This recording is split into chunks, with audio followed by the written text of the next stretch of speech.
Tractor rally के दौरान हुई हिंसा के बाद दिल्ली की सीमाओं पर हलचल तेज हो गई। इस बीच दिल्ली पुलिस और यूपी पुलिस ने गाजीपुर बॉर्डर पर बेहद सख्त रुख अपना लिया। पिछले 2 महीने से जारी किसानों के प्रदर्शन को खत्म कराने के आदेश दिए गए, जिसके बाद वहां भारी संख्या में सुरक्षा बल की तैनाती कर दी गई। लेकिन किसान नेता राकेश टिकैत ने किसानों के सामने भड़काऊ भाषण देकर आंदोलन जारी रखने की धमकी दे दी। कोई गिरफ्तारी नहीं देगा। अगर यहाँ पे कुछ हुआ उसकी जिम्मेदारी पुलिस प्रशासन की होगी। कोई गिरफ्तारी नहीं देंगे। आप जाओ यहाँ से, यहाँ गोली चलेगी। राकेश टिकैत ने भावुक होते हुए दावा किया कि कृषि सुधार कानूनों की वापसी तक किसानों का आंदोलन जारी रहेगा। राकेश टिकैत की जब तक जान है, ये ना धरना स्थल खाली होगा, न ये आंदोलन खाली होगा। इस दौरान गाजीपुर बॉर्डर पर भारी सुरक्षा बल तैनात रहा। गाजियाबाद के डीएम और एसपी भी मौके पर मौजूद रहे। दोपहर में ही डीएम ने रात तक आंदोलन की जगह को खाली करने का निर्देश दे दिया था, क्योंकि दिल्ली में हुई हिंसा की घटनाओं का असर उन सभी सीमाओं पर दिखा जहां किसान पिछले 2 महीने से डटे थे। इसकी शुरुआत एक दिन पहले ही हो गई थी, जब किसानों से जुड़े 2 संगठनों ने खुद को आंदोलन से अलग करने का ऐलान कर दिया, जिसके अगले ही दिन दिल्ली के सभी बॉर्डरों पर इसका असर भी दिखने लगा। गाजीपुर बॉर्डर से सामने आई तस्वीरों में प्रदर्शन करने वाले किसानों की संख्या में अचानक कमी देखी गई। वहीं यूपी पुलिस ने फ्लैग मार्च भी निकाला, जिससे धरने पर बैठे किसानों के बीच हलचल तेज हो गई। गाजीपुर बॉर्डर पे इस वक्त हम मौजूद है, जहां पर पुलिस का फ्लैग मार्च आप देख रहे हैं। हिंसा की घटनाओं के बाद गाजीपुर बॉर्डर पर कई टेंट खाली हो गए। हालांकि भारतीय किसान यूनियन से जुड़े लोग अब भी वहां नजर आए। वहीं दिल्ली पुलिस ने ट्रैक्टर रैली से पहले हुए समझौते को तोड़ने पर यूनियन के नेता राकेश टिकैत के टेंट के बाहर नोटिस चिपका दिया।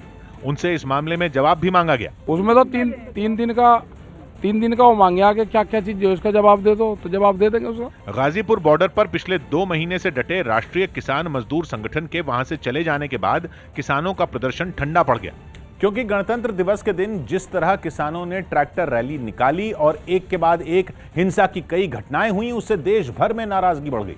किसानों के समर्थन में खड़े लोग भी उनका विरोध करने लगे।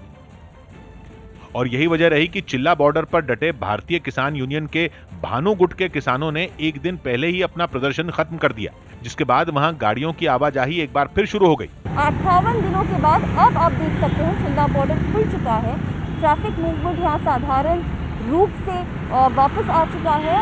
हालांकि टिकरी बॉर्डर पर थोड़ी हलचल देखने को मिली, लेकिन किसानों का प्रदर्शन यहाँ भी कमजोर होता दिखाई दिया। हिंसा की घटना के बाद यहाँ से कई किसान वापस चले गए। 26 जनवरी यानी गणतंत्र दिवस के दिन दिल्ली में हुए हिंसा के बाद टिकरी बॉर्डर की स्थिति बदल गई। किसानों की संख्या में कमी आने के बावजूद टिकरी बॉर्डर पर सुरक्षा व्यवस्था और कड़ी कर दी गई। सुरक्षा बल के सैकड़ों जवान वहां तैनात दिखे। सौभाग्य की एक बात यह कि दिल्ली में ट्रैक्टर परेड के नाम पर हुड़दंग से वो किसान भी शर्मिंदा हैं जिन्होंने आंदोलन करने के लिए महीनों से अपना घर बार छोड़ रखा। वो ऐसे आंदोलन का हिस्सा नहीं बनना चाहते जो देश के सम्मान को ठेस पहुंचाए। अब दिल्ली के बॉर्डर पर किसानों के नाम पर सिर्फ किसान संगठनों के नेता और उनके समर्थक भर नजर आ रहे हैं। दिल्ली में दंगे की जांच कर रही पुलिस ने अभी संयम नहीं खोया है। वो बिना सबूत जुटाए किसी पर सख्ती नहीं बरतना चाहती, लेकिन देश के लोगों का सब्र अब जवाब देने लगा है। 2 महीने से दिल्ली की सीमाओं पर किसान संगठनों ने जिन लोगों को बंधक सा बना रखा था, वो अब तक अपनी तकलीफें बर्दाश्त कर रहे थे।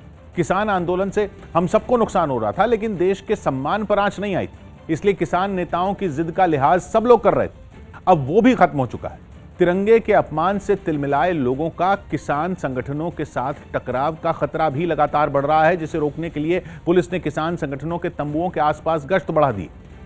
कृषि सुधार कानूनों के विरोध में उत्तर प्रदेश के बागपत में पिछले 40 दिन से हाईवे पर धरना दे रहे किसानों को पुलिस ने हटा दिया। यूपी सरकार ने राज्य के किसानों के धरनों को खत्म करवाने का आदेश दिया है, जिसके तहत कार्रवाई करते हुए हाईवे को खाली करा लिया गया। इस दौरान पुलिस और प्रशासन के कई बड़े अधिकारी भी वहां मौजूद रहे। उनकी अपील पर कुछ किसान तो खुद ही वहां से चले गए, लेकिन जिन्होंने जाने में आनाकानी की उन पर पुलिस ने सख्ती भी दिखाई।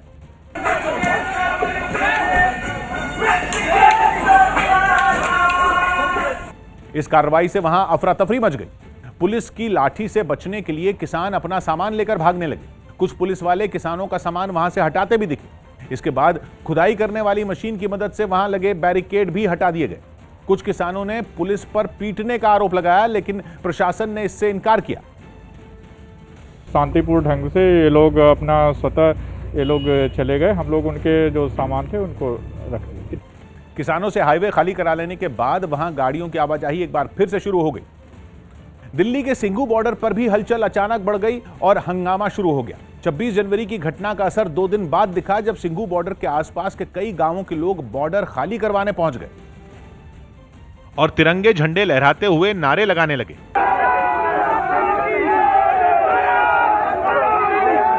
प्रदर्शनकारियों का गुस्सा लाल किले पर धार्मिक झंडा फहराए जाने से भड़का। प्रदर्शनकारी किसानों के टेंट तक पहुंच गए और वहां पहुंचकर किसानों को बॉर्डर खाली करने का अल्टीमेटम दे दिया। इस जगह खाली करवाना चाहते हैं और करवाएंगे, माफी मांगे अपने घर जाएं। पिछले 2 महीने से जारी आंदोलन की वजह से बॉर्डर के गांवों के लोग पहले से ही परेशान हैं। लोगों के काम धंधे चौपट हैं और नौकरी पेशा लोगों के सामने घरों से निकलने तक का संकट है। लेकिन 26 जनवरी की हिंसा के बाद लोगों के सब्र का बांध टूट गया। किसान नहीं कर सकता, ये भेड़िए है किसान के रूप में। पुलिस वाले हमारे भाई, हमारी सुरक्षा में उनको मारा इन्होंने। बॉर्डर पर पुलिस की तैनाती भी एक दिन पहले ही बढ़ा दी गई थी। बॉर्डर पर पुलिस के साथ आरएएफ की तैनाती भी दिखी। घंटों तक सिंघू बॉर्डर पर किसानों के खिलाफ प्रदर्शन चलता रहा, लेकिन दोनों पक्षों में टकराव की स्थिति नहीं बनी। लेकिन 26 जनवरी की हिंसा देखने के बाद उनके भी सब्र का बांध टूट गया। अचानक बड़ी संख्या में गांवों के लोग किसानों का धरना खत्म करवाने के लिए हाईवे पर पहुंच गए। और कुछ ऐसा ही हाल हरियाणा और राजस्थान के बॉर्डर पर भी हुआ। राजस्थान के शाहजहांपुर के दर्जनों गांव ऐसे हैं जो किसानों के धरने की वजह से पिछले 2 महीने से परेशान हैं। लेकिन 26 जनवरी की हिंसा देखने के बाद उनके भी सब्र का बांध टूट गया। अचानक बड़ी संख्या में गांवों के लोग किसानों का धरना खत्म करवाने के लिए हाईवे पर पहुंच गए। इस वक्त देखिए कि शाहजहांपुर बॉर्डर पर जो ग्रामीण है वो आ गए हैं हाईवे खुलवाने के लिए और बड़ी संख्या के अंदर 35 गाँव के लोग हैं। ये सड़क पर उतरे प्रदर्शनकारियों ने अल्टीमेटम दे दिया कि वो हाईवे खुलवा कर ही सड़क से हटेंगे। दिल्ली जयपुर हाईवे का ये हिस्सा किसान आंदोलन के कारण कई दिनों से बंद है। पब्लिक परेशान है, रोजी रोटी के लिए सारे परेशान हो रहे हैं। यहाँ पर कितनी पब्लिक परेशान है, सारा हाईवे उन्होंने घूम कर रखा है। पिछले 2 महीने परेशान है। आज हटवा के मानेंगे इसको, कुछ मरेंगे या मारेंगे, हटवा के मानेंगे आज इसको। किसानों के खिलाफ नारेबाजी तेज हुई तो पुलिस का पहरा भी सख्त हो गया। थोड़ी ही देर में सरकारी अफसर भी पहुंच गए। वो नाराज लोगों को समझाने की कोशिश करते रहे, लेकिन बात नहीं बनी, क्योंकि गांव के लोगों का कहना था कि उनको तकलीफ बंद हाईवे से ज्यादा तिरंगे के अपमान से हुई है।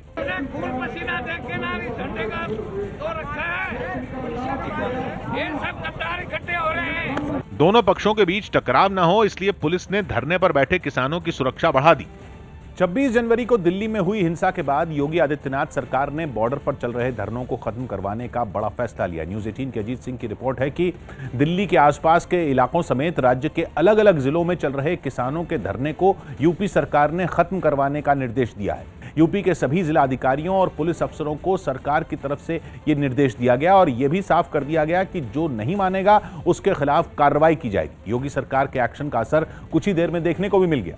दिल्ली के पास नोएडा में भारतीय किसान यूनियन लोक शक्ति गुट ने दलित प्रेरणा स्थल पर चल रहा अपना धरना खत्म कर दिया, जबकि मथुरा में भी यमुना एक्सप्रेसवे के पास चल रहा धरना 9 दिन बाद खत्म हो गया। इसके लिए शहर के डीएम और एएसपी वहां पहुंचे और किसानों से बातचीत के बाद धरने को खत्म करवाया गया। इससे पहले मथुरा के जिलाधिकारी और एएसपी पूरी टीम के साथ धरने की जगह पर जाने के लिए दफ्तर से निकले और उन्होंने वहां पहुंचकर धरने पर बैठे किसानों से काफी देर तक बातचीत की। इस दौरान पूर्व सांसद बाबूलाल चौधरी भी वहां मौजूद रहे। अफसरों से बातचीत के बाद किसानों ने धरना खत्म करने का फैसला लिया और उस जगह को खाली कर दिया। सौभाग्य की एक बात है कि किसी भी आंदोलन से अगर रास्ता जाम होता है तो परेशान हम लोगों को ही होना पड़ता है। किसान आंदोलन से भी हम सब परेशान थे, फिर भी बर्दाश्त करते रहे। किसान नेताओं की जिद गैर जरूरी लगने के बाद भी लोगों ने आंदोलन का विरोध नहीं किया, क्योंकि किसानों से हमदर्दी थी। लेकिन 26 जनवरी को दिल्ली में कुछ किसानों ने देश का दिल दुखाया। उसे हम क्या आंदोलन कर रहे किसान भी नहीं बर्दाश्त कर पाए। उन्होंने उस आंदोलन से खुद को अलग कर लिया जिसके लिए वो 1.5-2 महीने से कड़ाके की ठंड में भी सड़क पर डटे थे।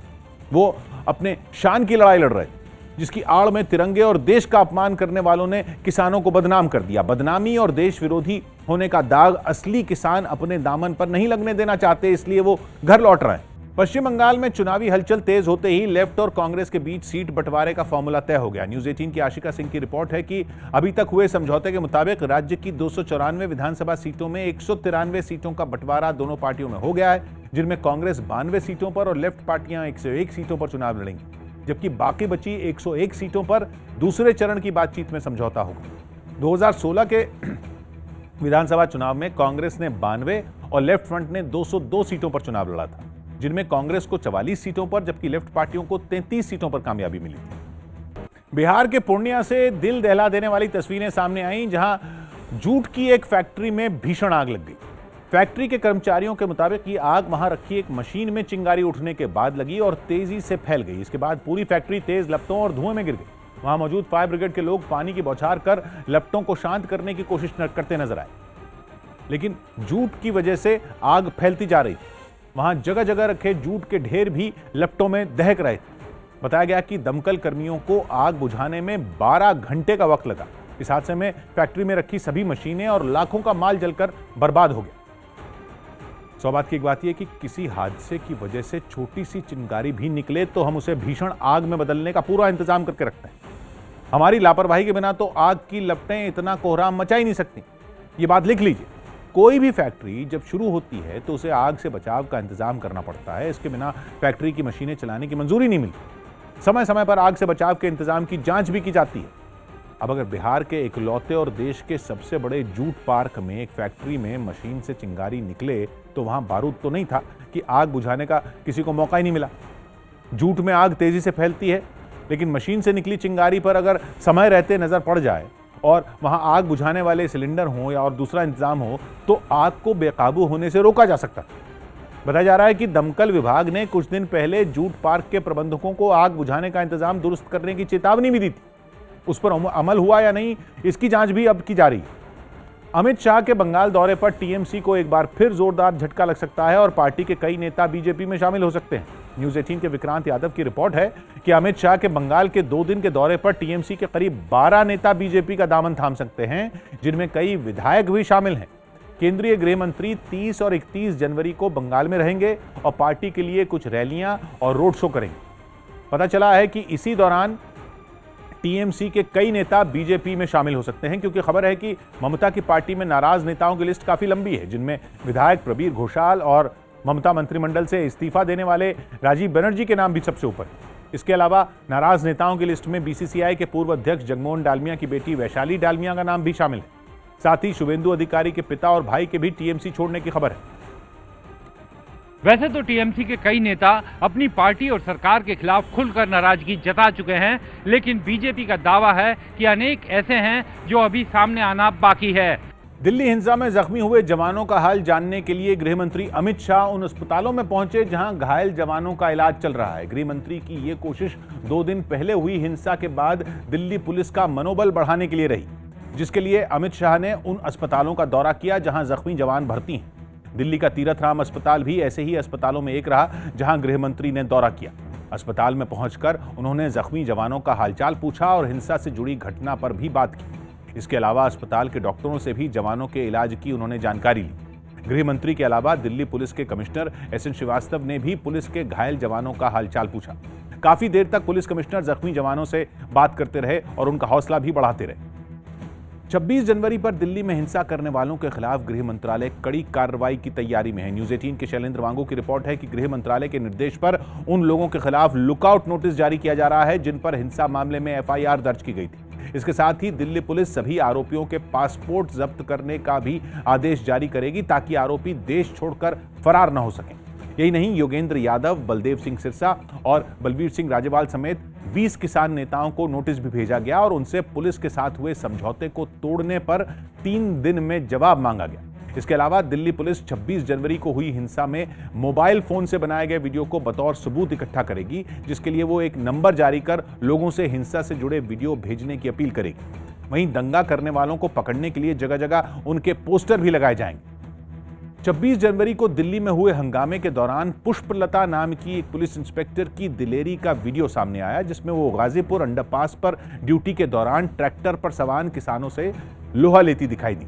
इसके लिए वो उस ट्रैक्टर के आगे खड़ी हो गई और किसानों को गाजीपुर से आगे जाने से रोकने के लिए जी जान से कोशिश करती दिखाई दी। इस दौरान उनके साथ एक दूसरी पुलिसकर्मी भी मौजूद थी। उन दोनों का मकसद किसानों को आगे बढ़ने से रोकना था। हुड़दंग के दौरान कुछ भी हो सकता था, लेकिन ऐसे माहौल में दोनों पुलिसकर्मियों ने अपनी जान की बाजी लगा दी। सामने आए वीडियो में किसान नेता राकेश टिकैत भी वहीं मौजूद दिखे। ट्रैक्टर पर सवार एक शख्स थोड़ी देर में उसके ट्रैक्टर के आगे खड़ी इन पुलिसकर्मियों के सामने हाथ जोड़ता नजर आया कि वो किसी भी तरह उन लोगों को आगे बढ़ने दें, लेकिन वो नहीं मानी। बताया गया कि करीब 1 घंटे तक वो उन लोगों का इसी तरह उनको संभालती नहीं। बातों में लेके हम उनको समझाने की कोशिश कर रहे थे कि आप जो है यहाँ से हट जाइए और जो आपने तय किया है उसी रूट पे जाइएगा। सौभाग्य की एक बात यह कि 26 जनवरी को किसानों के नाम पर दंगाइयों का हमले के जो सबूत सामने आ रहे हैं, उससे साफ हो गया है कि ये किसानों के किसी छोटे मोटे गुट की कारस्तानी नहीं थी। ये दिल्ली में हिंसा की आग भड़काने की सुनियोजित साजिश लग रही, जिसके लिए दिल्ली में दाखिल होने के सभी रास्तों पर किसानों के भेष में उपद्रवियों को तैनात कर दिया गया था। 2 महीने से ज्यादा समय से चल रहे किसान आंदोलन में शाहदरा बॉर्डर पर किसानों को धरने की कोई खबर नहीं। कभी कभार वहां किसान जुटते थे, फिर चले जाते थे। अचानक 26 जनवरी को वहां किसान कैसे आ धमके, जबकि किसान नेताओं ने दिल्ली पुलिस को गारंटी दी थी कि सिर्फ 3 जगह से ट्रैक्टर परेड निकलेगी। इसका मतलब एक ही है कि दिल्ली में हंगामा करना है, यह तय था। गाजीपुर, सिंघू और टीकरी बॉर्डर से दिल्ली में जबरन घुसने वालों को पुलिस सख्ती से रोक सकती थी, इसलिए उन इलाकों में भी दंगाइयों की भीड़ जुटाई गई थी जहां पुलिस को बवाल की आशंका तक नहीं थी। ऐसी तैयारियों को ही साजिश कहा जाता है, जिसकी तह तक पहुंचने की कोशिश पुलिस कर रही। गणतंत्र दिवस के मौके पर निकाली गई झांकियों में उत्तर प्रदेश की झांकी को पहला स्थान मिला। यूपी की झांकी में अयोध्या में बनने वाले राम मंदिर के मॉडल को दर्शाया गया था, जिसका 26 जनवरी की परेड में लोगों ने जोरदार स्वागत किया। राम मंदिर की थीम पर बनाई गई इस झांकी ने परेड में शामिल बाकी सभी झांकियों से बाजी मार ली। दिल्ली में आयोजित एक कार्यक्रम में केंद्रीय मंत्री किरेन रिजिजू ने यूपी की झांकी को पहला पुरस्कार देकर सम्मानित किया।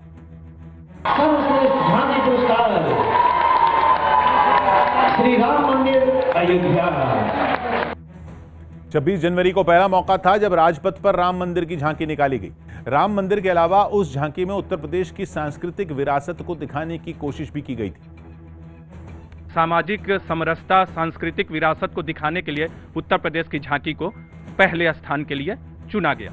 राम मंदिर की झांकी को पहला स्थान मिलने की खुशी में योगी आदित्यनाथ ने इस झांकी को पूरे यूपी में दिखाने का फैसला किया। यूपी की झांकी के अलावा दूसरा स्थान त्रिपुरा की झांकी को मिला, जो आत्मनिर्भर भारत की थीम पर बनाई गई थी। वहीं तीसरे स्थान पर उत्तराखंड की झांकी रही, जिसमें केदारनाथ मंदिर के मॉडल को दिखाया गया। भारतीय रेलवे ने यात्रियों को बड़े और भारी सामान को ढोने से छुटकारा दिलाने के लिए अहम कदम उठाया। न्यूज़ 18 के चंदन जजवाड़ी की रिपोर्ट है कि अब ट्रेन से सफर करने वाले यात्री घर से स्टेशन खाली हाथ जा सकेंगे, क्योंकि रेलवे ने यात्रियों के लिए एक ऑनलाइन सेवा शुरू की है, जिसे फिलहाल अहमदाबाद रेलवे स्टेशन पर पायलट प्रोजेक्ट के तौर पर शुरू किया गया। इसके लिए लोगों को www.bookbaggage.com वेबसाइट या बुक बैगेज ऐप का इस्तेमाल करना होगा, जिस पर रजिस्ट्रेशन कराने के बाद यात्री को ट्रेन के जिस कोच में सफर करना है और उसके सामान से जुड़ी जानकारी देनी होगी, जिसके बाद उसके सामान को 4 से 5 घंटे पहले घर से जाकर उस यात्री की सीट तक पहुंचा दिया जाएगा। खास बात यह कि सामान पर QR कोड लगाया जाएगा, जिससे यात्री अपने सामान को ऑनलाइन ट्रैक भी कर सकेंगे। इस सेवा के लिए यात्रियों को सामान के वजन और दूरी के हिसाब से 50 रुपए से 600 रुपए तक चुकाने होंगे। रेलवे को अतिरिक्त आय होगी और जो रेलवे में जो कुली जो हमारे प्लेटफॉर्म पर काम करते हैं उन्हें भी एक अतिरिक्त आय का साधन जो है इससे मिलेगा। लाल किले में उपद्रव करने और अपना झंडा लहराने वाले की पहचान पंजाब के तरन तारण के जुगराज सिंह के तौर पर हुई। इसी बीच लाल किले में झंडा फहराने का एक और वीडियो भी सामने आया, जो अब तेजी से वायरल हो रहा है, जिसमें एक आदमी वहां तिरंगा फहराने वाले पोल पर अपना झंडा लगाता दिखा। हर साल 15 अगस्त के मौके पर प्रधानमंत्री इसी जगह झंडा फहराते हैं, लेकिन भीड़ में शामिल उस आदमी ने इसी पोल पर चढ़कर अपना झंडा फहरा दिया। इस बीच हंगामे में जुगराज सिंह की पहचान होने पर न्यूज़ 18 की टीम तरन तारण के उसके घर पहुंची, जहां उसके बुजुर्ग दादा दादी ही नजर आए। बताया गया कि जुगराज के माता पिता खबर सामने आने के बाद से ही घर छोड़कर गायब हैं। इस दौरान गांव के दूसरे लोग भी उसके घर के बाहर इकट्ठा नजर आए। बातचीत के दौरान जुगराज के दादा अपने पोते का बचाव करते दिखाई दिए। ਮੈਨੂੰ कुछ जानकारी नहीं भी झंडा लहराउण दा इत्थे की मतलब हो सकता है, बहुत ज्यादा गलत है। हालांकि उन्होंने और वहां मौजूद गांव के दूसरे लोगों ने जुगराज की इस हरकत पर दुख भी जाहिर किया। दिल्ली हिंसा में हुए नुकसान की भरपाई किसान नेताओं से करवाने की मांग उठने लगी। इस मामले में कई किसान नेताओं के भड़काऊ बयान वाले वीडियो सामने आ चुके हैं। यही नहीं, उनमें कई पर केस भी दर्ज हो चुका है। और इसी बात का हवाला देकर बीजेपी सांसद गोपाल शेट्टी ने नुकसान का हर्जाना किसान नेताओं से वसूलने की मांग कर दी। सरकार से डिमांड करने वाला हूँ पार्लियामेंट में कि ये सारे किसान के जो नेता है उनके ऊपर ताबड़तोड़ एफआईआर होना चाहिए। इन सारे नुकसान जितना भी हुआ है उसकी सारी भरपाई इन्होंने ये करना चाहिए। लेकिन कांग्रेस ने किसान नेताओं का बचाव किया और उसने दलील दी कि केवल उन लोगों पर कार्रवाई हो जिन्होंने हिंसा भड़काई। जो सीधे इन्वॉल्व हैं उनके खिलाफ कार्रवाई हो, बाकी के खिलाफ कार्रवाई नहीं होनी चाहिए। दिल्ली हिंसा के बाद कांग्रेस किसान नेताओं के समर्थन में उतर आई है, जबकि लगातार इस बात के सबूत सामने आ रहे हैं कि कई किसान नेताओं के भड़काऊ बयान की वजह से ट्रैक्टर रैली के दौरान प्रदर्शनकारी उग्र हो गए। सौ बात की एक बात यह कि देश में दंगा फसाद करके सार्वजनिक संपत्ति को नुकसान पहुंचाने से निपटाने का कानून से निपटने 36 साल से लागू है। उसमें साफ लिखा है कि अगर कोई सार्वजनिक संपत्ति को नुकसान पहुंचाता है उसकी 100% भरपाई दंगाइयों से ही की जाएगी। सुप्रीम कोर्ट ने भी इसके लिए दिशा निर्देश जारी किए हैं और उसमें भी नुकसान की पाई दोषियों से वसूलने की बात कही गई। कई राज्यों ने इसके लिए अलग से भी कानून बनाए हैं और एक कानून तो पिछले साल केरल में लेफ्ट फ्रंट की सरकार ने भी पास किया। उसमें भी सार्वजनिक संपत्ति को बर्बाद करने वालों से ही पूरी रकम वसूल करने का प्रावधान। फिर लाल किले जैसी देश की धरोहर को नुकसान पहुंचाने वालों को क्यों बख्शा जाए? इन दंगाइयों से तो घायल पुलिस वालों के इलाज का खर्च भी वसूल किया जाना चाहिए। दिल्ली में जो सीसीटीवी कैमरे तोड़े गए, बैरिकेड रेलिंग तोड़ी गई, पुलिस की गाड़ियां तोड़ी गई, उसकी भरपाई भी दंगाइयों से ही होनी चाहिए। ये सारे इंतजाम हमारे आपके टैक्स के पैसे से किए जाते हैं और हम इसके लिए तैयार नहीं हैं कि कोई आंदोलन के नाम पर हमारी मेहनत की कमाई को यूं बर्बाद करके आराम से निकल जाए।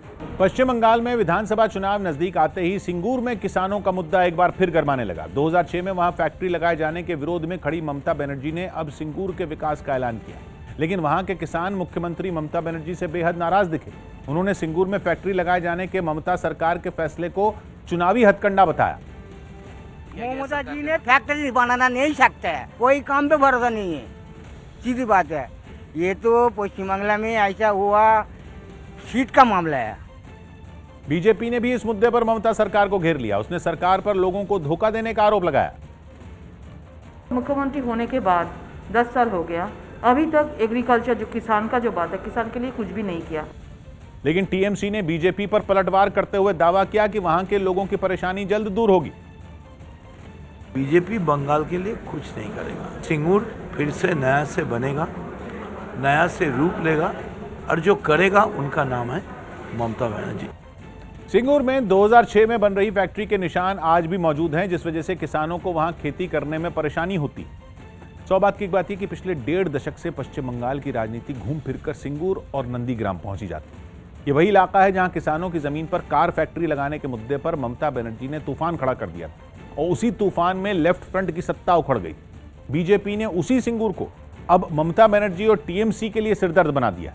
बीजेपी का आरोप है कि टीएमसी ने सिंगूर के किसानों को सिर्फ छला, न तो फैक्ट्री रहने दी जिसमें वहां के लोगों को रोजगार मिलने वाला था और न ही वो जमीन किसानों के किसी काम की बची।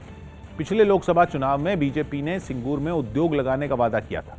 इस इकलौते मुद्दे ने टीएमसी के पैरों तले जमीन खिसका दी। विधानसभा चुनाव में भी ये मुद्दा अपना असर दिखा सकता है, इसीलिए ममता बनर्जी को भी सिंगूर में फैक्ट्री लगाने का ऐलान करना पड़ा। देश में कोरोना का टीका लगाने के अभियान की शुरुआत होने के बाद कुछ राज्यों का प्रदर्शन उम्मीद के मुताबिक नहीं है। न्यूज़ 18 के रवि सिंह की रिपोर्ट है कि केंद्र सरकार ने दिल्ली और महाराष्ट्र समेत 6 राज्यों को टीका लगाने की रफ्तार में तेजी लाने को कहा, जबकि टीका लगाने वाले राज्यों और केंद्र शासित प्रदेशों में लक्षद्वीप सबसे आगे। तो वहीं हरियाणा, ओडिशा और कर्नाटक में भी बड़ी संख्या में स्वास्थ्य कर्मियों को टीका लग रहा है और देश में अब तक 25 लाख से ज्यादा लोगों को टीका लगाने का दावा किया गया।